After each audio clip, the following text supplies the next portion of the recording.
19h15, merci d'être avec nous. On est en direct, on est sur Europe 1. Chokri Benzera, activiste et réfugié algérien en France.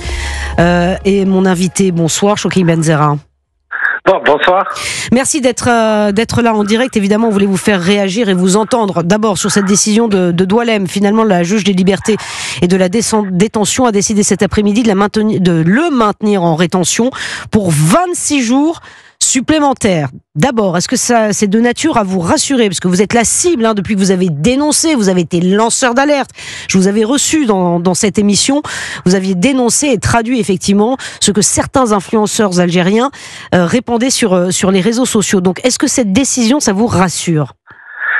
Déjà, je vais vous dire que c'est une maigre consolation suite justement à ce que la justice administrative ait considéré qu'il ne s'agit pas d'une urgence absolue d'expulser cet individu. Il faut savoir, moi je vous demande, je demande à vos auditeurs aussi, est-ce que vous considérez que un antisémite notoire, quelqu'un qui a appelé à des meurtres, quelqu'un qui fait l'apologie d'actes de torture contre ses concitoyens, donc imaginez ce qu'il pourrait faire justement au sein de la communauté, au sein de la nation française, donc dans un pays dans lequel il est étranger.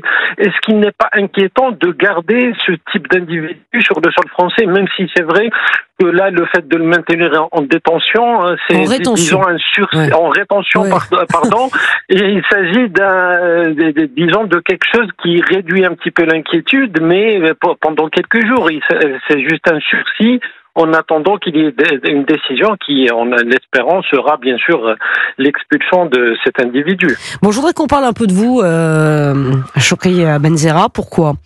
Parce que depuis que vous avez pris la parole, depuis que vous avez été le lanceur d'alerte que nous connaissons, vous êtes la cible de certains, menaces de mort, les insultes. Évidemment, certains vous traitent de harkis, de traîtres. Comment ça va? J'ai envie de vous dire, comment allez-vous et à quoi ressemble votre vie, votre quotidien?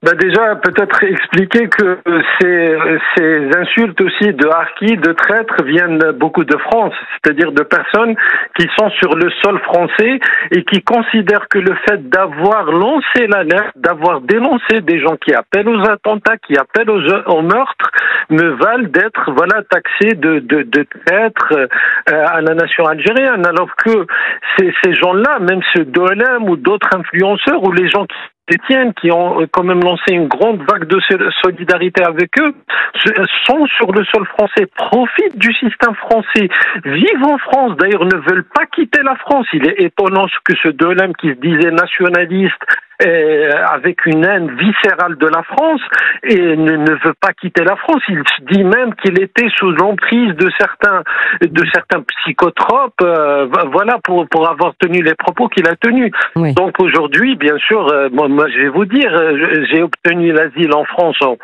en décembre 2023. C'était justement pour demander un petit peu la protection. Oui, sur le plan administratif, je suis protégé, mais aujourd'hui, je vais pas vous mentir sur le fait que je me retrouve pas du tout en sécurité sur le sol français en 2025. Vous n'êtes pas en sécurité. Vous avez peur quand vous sortez de chez vous?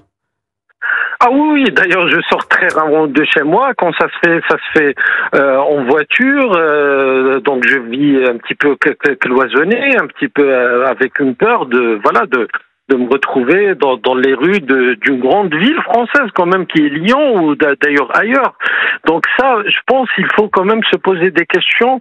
Comment en étant arrivé là en France, à ce que les gens se sentent plus en sécurité dans un grand pays comme la France? Juste pour avoir, il faut se rendre compte aussi, on me dit lanceur d'alerte, mais normalement c'est tout à fait normal, quelqu'un qui entend des appels au meurtre, à la violence, l'apologie d'actes de torture, n'importe qui ferait ça techniquement, mais aujourd'hui en France, faire ça, s'agissant de soutien du régime algérien, on se retrouve à ne pas être en sécurité. Donc j'ai envie de vous dire que ce n'est pas du tout normal d'en arriver là en 2025.